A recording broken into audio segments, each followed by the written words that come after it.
அனைவருக்கும் இனிய காலை வணக்கம். ஒலிம்பியா ஐஏஎஸ் அகாடமி சார்பாக தினசரி மாதிரி தேர்வுகள் வழங்கப்பட்டு வருகிறது. இந்த தினசரி மாதிரி தேர்வை பொறுத்தவரையும் அப்கமிங்காக வரக்கூடிய குரூப் 2 2A ப்ரிலிம்ஸ் தேர்வை கருத்தில் கொண்டு வழங்கப்பட்டு வருகிறது. முதல் முறையாக நம்ம சேனலில் பார்க்குறவங்க மறக்காமல் சப்ஸ்கிரைப் பண்ணிட்டு அண்ட் பெல் சிம்பிளை கிளிக் பண்ணிவிடுங்க. நீங்கள் பெல் சிம்பிளை கிளிக் பண்ணால் தான் நாங்கள் தொடர்ந்து அப்லோட் பண்ணுற வீடியோஸ் உங்களுக்கு நோட்டிஃபிகேஷன் வரும். இந்த வீடியோவை பொறுத்தவரையும் பாலிட்டி மாடல் எக்ஸாமில் 8ஆம் வகுப்பு சமூக அறிவியலில் அரசியல் அமைப்பு பகுதியில் சமய சார்பின்மை புரிந்து கொள்ளுதல் என்ற லெசனில் இருக்கக்கூடிய மிக முக்கியமான 20 கேள்விக்கான விடைக்குறிப்புகளை நம்ம இந்த காணொலியில் பார்க்கலாங்க. இந்த வீடியோவுக்கான கொஸ்டின் பேப்பர் வேணும்னு நினைக்கிறவங்க டெலகிராம் சேனலில் ஒலிம்பியா ஐஏஎஸ் அகாடமின்னு சர்ச் பண்ணி அதில் ஜாயின் பண்ணிக்காங்க. டெய்லி டெஸ்ட்டுக்கான கொஸ்டின் பேப்பர் அப்லோட் பண்ணப்படும். முதல் கேள்வி, பின்வரும் கூற்றுகளில் சரியானதை தேர்வு செய்க. 1. சமய சார்பின்மை என்ற சொல் கிரேக்க வார்த்தையான செக்குலம் என்பதிலிருந்து பெறப்பட்டது. 2. செக்குலம் என்பதன் பொருள் காலம் அல்லது உள்ளுணர்வு காலம் ஆகும். 3. ஆங்கிலேய பத்திரிகை எழுத்தாளரான ஜார்ஜ் ஜேக்கப் ஹோலியாக் என்பவர் செக்குலரிசம் என்ற பதத்தை உருவாக்கினார். அப்போ செக்குலரிசம் பற்றிய கூற்றுகள் எது சரின்னு கேட்டிருக்காங்க. இங்கே 2, 3 சரி. முதல் கூற்று என்னன்னா, சமய சார்பின்மை என்ற சொல் கிரேக்க வார்த்தை கிடையாது, லத்தீன் வார்த்தையான செக்குலம் என்பதிலிருந்து பெறப்பட்டது. அப்போ முதல் கூற்று தவறு. செக்குலம் என்பதன் பொருள் காலம் அல்லது உள்ளுணர்வு காலம் ஆகும். ஆங்கிலேய பத்திரிகை எழுத்தாளரான ஜார்ஜ் ஜேக்கப் ஹோலியாக் என்பவர் செக்குலரிசம் என்ற பதத்தை உருவாக்கியிருப்பார். கேள்வி 2. சமயம் நமக்கு பகைமையை போதிக்கவில்லை, நாம் அனைவரும் இந்தியர்கள் மற்றும் இந்தியா நமது வீடு என்று கூறியவர் யார்? கவிஞர் இக்பால். கேள்வி 3.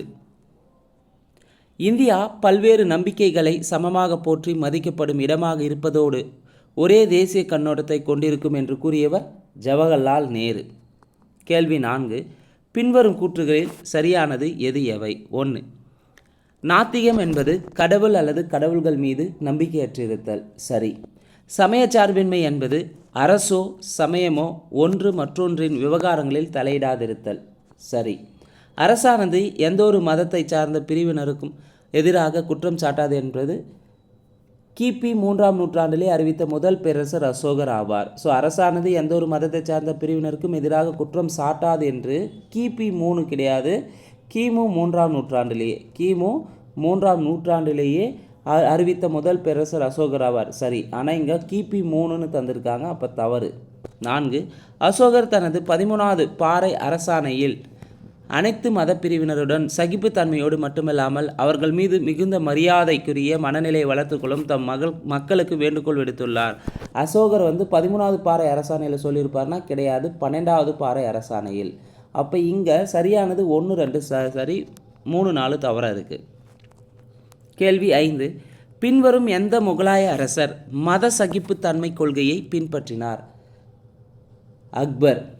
கேள்வி 6. தீன் இலாகி என்பதன் பொருள் தெய்வீக நம்பிக்கை. ஸோ அக்பருடைய தீன் இலாகின்றது தெய்வீக நம்பிக்கைன்னு சொல்லலாம். சுல்லைக்குள் என்பது அனைத்து சமயத்தினருடைய அமைதி மற்றும் நல்லிணக்கத்தை பற்றி குறிப்பிடுகிறது.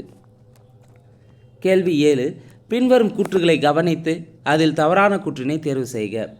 சமயச்சார்பற்ற என்ற சொல்லானது 1949ஆம் ஆண்டு ஏற்றுக்கொள்ளப்பட்ட நமது அரசியலமைப்பில் குறிப்பிடப்படவில்லை.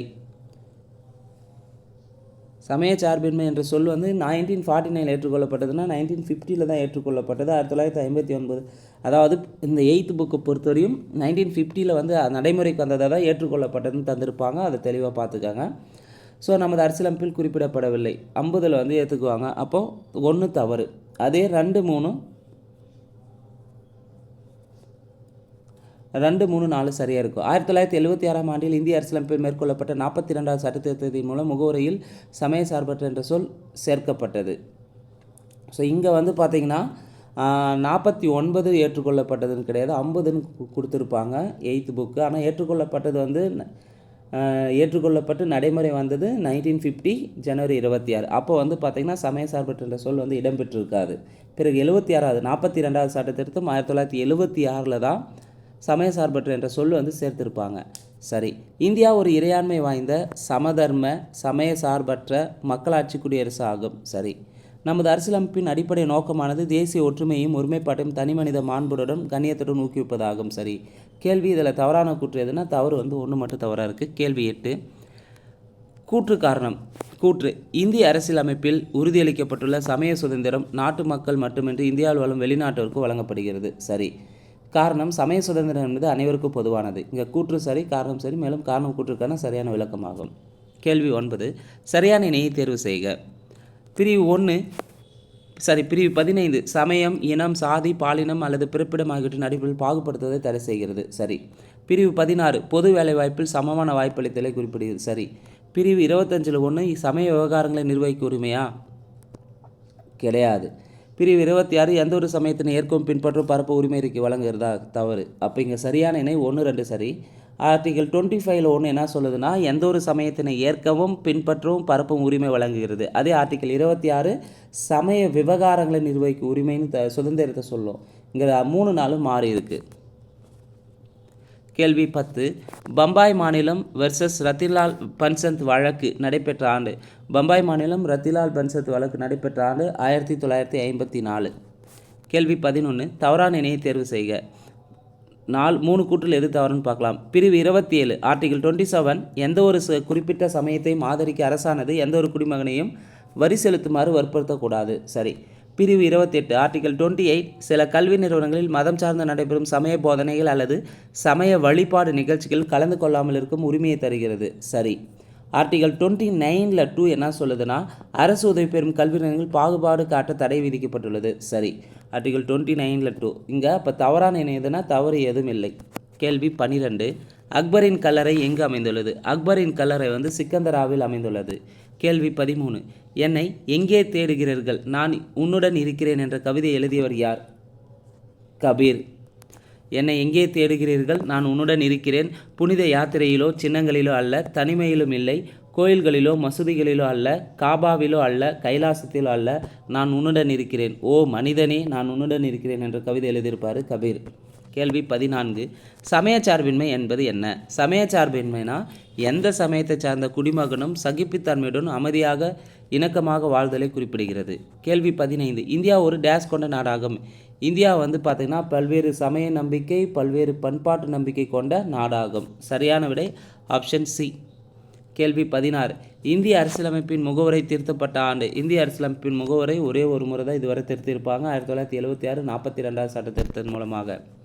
கேள்வி 17. பின்வருவனற்றுள் எது இந்தியாவை சமயச்சார்பற்ற நாடாக விவரிக்கிறது? பின்வருவனற்றுள் எது இந்தியாவை சமயச்சார்பற்ற நாடாக விவரிக்கிறதுனா அரசியலமைப்பின் முகவுரை. கேள்வி 18. சமய சுதந்திர உரிமை எதனுடன் தொடர்புடையது? சமய சுதந்திர உரிமை என்பது அடிப்படை உரிமைகளோடு தொடர்புடையது. கேள்வி 19. அரசியலமைப்பின் பிரிவு 28 எந்த வகையான கல்வியை அரசு உதவி பெறும் கல்வி நிறுவனங்களில் தடை செய்துள்ளது? சமய போதனைகள் தொடர்பான கல்வியை. கேள்வி 20. பொறுத்துக. நாத்திகம்னா கடவுள் நம்பிக்கையற்றிருப்பது, குழந்தைகள்னா வருங்கால குடிமக்கள், தீன் இலாகினா தெய்வீக நம்பிக்கை, அரசியலமைப்பு ஏற்றுக்கொள்ளப்பட்டது 1950. ஹோலியாக் செக்குலரிசம் என்ற பதத்தை உருவாக்கியவர் ராஜாராம் மோகன் ராய் என்பவர் ஒரு சமூக சீர்திருத்தவாதி. அப்போ சரியான விடை ஆப்ஷன் சி. இந்த வீடியோவை பொறுத்தவரையும் 8ஆம் வகுப்பு சமூக அறிவியலில் இந்திய அரசியலமைப்பு பகுதியில் சமய சார்பின்மை புரிந்து கொள்ளுதல் லெசன்லேருந்து 20 கேள்வியை நாம் பார்த்துருக்குறோங்க. இந்த வீடியோ உங்களுக்கு பிடிச்சிருந்தால் லைக் பண்ணுங்கள், கமெண்ட் பண்ணுங்கள். மறக்காமல் டிஎன்பிஎஸ்சி எக்ஸாமுக்கு ப்ரிப்பேர் பண்ணுறவங்க ஃப்ரெண்ட்ஸ்க்கு ஷேர் பண்ணுங்கள். நன்றி, வணக்கம்.